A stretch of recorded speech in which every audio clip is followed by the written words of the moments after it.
So your environment can have a substantial and direct effect on your voice. It's believed that pollutants in the air can actually cause direct damage to your larynx, and even non-chemical pollutants such as noise, they believe can damage your voice as well and your larynx. But today we're going to talk about the kinds of conditions, environmental conditions, that you have some measure of control over. And for the most part, these are the same conditions you would be concerned about for any instrument. So if you had to take your instrument outside and deal with weather conditions and so on, or even indoors, the way that you would treat your guitar or any other instrument for the most part, you have to remember you are a living instrument. And as such, that requires even greater care of yourself. So we're going to talk about the two primary issues that singers have to deal with regarding the environment.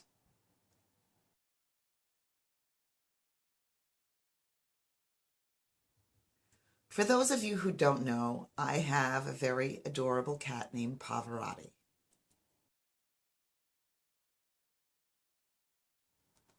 I often do hashtag Caturday posts on Instagram that feature him. And I recently did a post about protecting your voice from the elements, from the inclement weather. I'm singing in the rain, just singing in the rain. So I was inspired to do this post and this video because I often have students walk into the lesson studio inappropriately dressed for the conditions. They'll come in the middle of the winter in a t-shirt, shorts. I even once had a student come in sandals in a snowstorm with snow in between his toes. So, and of course, I'm always alarmed when I see this, and I say, this is not a jacket. These are not shoes. And they typically laugh at me and don't understand that I'm very serious about how their lack of protecting their instrument is really impacting their voice, not just in general how the fact that they may be feeling cold. Cold, yes, cold is not a good thing for singers. Your muscles tighten up when you're cold. Your vocal cords tighten up when they're cold. If you've ever gone to the beach when the weather has not yet been warm enough for the ocean to warm up at all, and you go into the water, you know what happens to your body. You know what I'm talking about. Your whole body will tighten up, your muscles will tense up. When muscles tighten up, they prevent vibrations from being able to travel freely through your body. So as you're singing and you need these vibrations to travel through your body, your tight muscles are absorbing these vibrations, which is one of the reasons why it's so important to relax and get all of these muscles, excess muscle tension out of the way before you perform. But cold is going to prevent you from being able to do that. And cold vocal cords on top of cold muscles also won't stretch. They won't fluctuate and vibrate properly. And so all of this prevents you from really being able to use your voice effectively and efficiently. Being cold, and then especially wet and then cold, will weaken your immune system, or can weaken your immune system, which will make you more susceptible to becoming sick and getting a cold. So you need to protect yourself when you're out in the elements. You need to be dressed properly for the weather conditions and be like Pavarotti. Leave singing in the rain to someone else.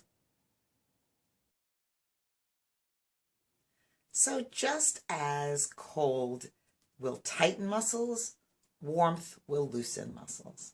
And so warmth is good for singers. Warm liquids that you drink will loosen and relax your vocal cords. Warm baths will relax your muscles. And all of this is excellent for singers. However, keep in mind that overly warm liquids like teas and so on that you're drinking while you're singing may overly relax your vocal cords and prevent them from being able to respond quickly enough and snap back quickly enough while you're singing. So while warmth is a good thing for singers, keep in mind that while you're singing, probably the best thing for you to drink is just room temperature water.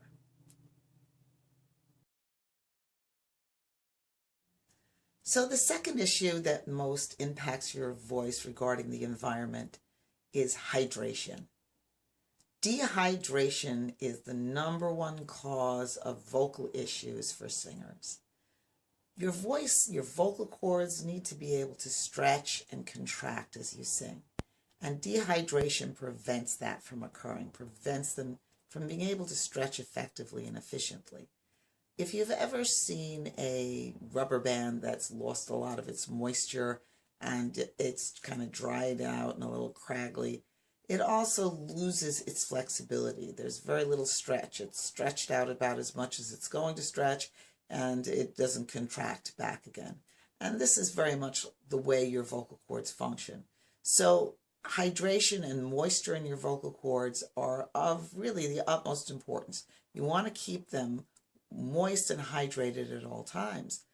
Now, this is not just a matter of the surface.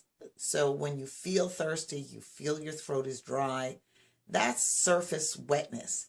But to actually get that hydrated tissue into your vocal cords takes about 20 minutes from the time you drink water for that to get into the tissue. So it's not something you want to wait for until you're feeling thirsty or you're feeling dry. You want to take in water on a regular, steady basis all day and measure your water intake every day, and particularly while you're singing, in between songs and in between sets. You also want to be cautious of dry air and caused from dry air conditioning, dry heat. If you're exposed to this kind of an environment, you want to try to rehydrate the air as soon and as much as possible. Open a window, use a humidifier. You can put bowls of water out to let them evaporate into the environment. That will help as well. Some singers are more sensitive to dry air than others.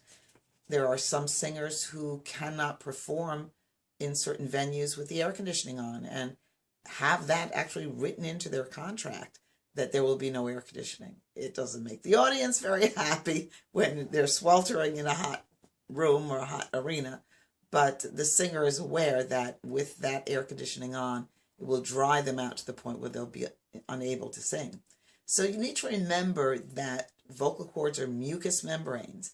They need moisture to be able to function effectively and efficiently, and it's your job to be always on the lookout to treat your vocal cords and your overall body with the care it needs, just like any other instrument. So to sum it up, hydrate, stay warm, and you'll go a very long way in protecting your instrument.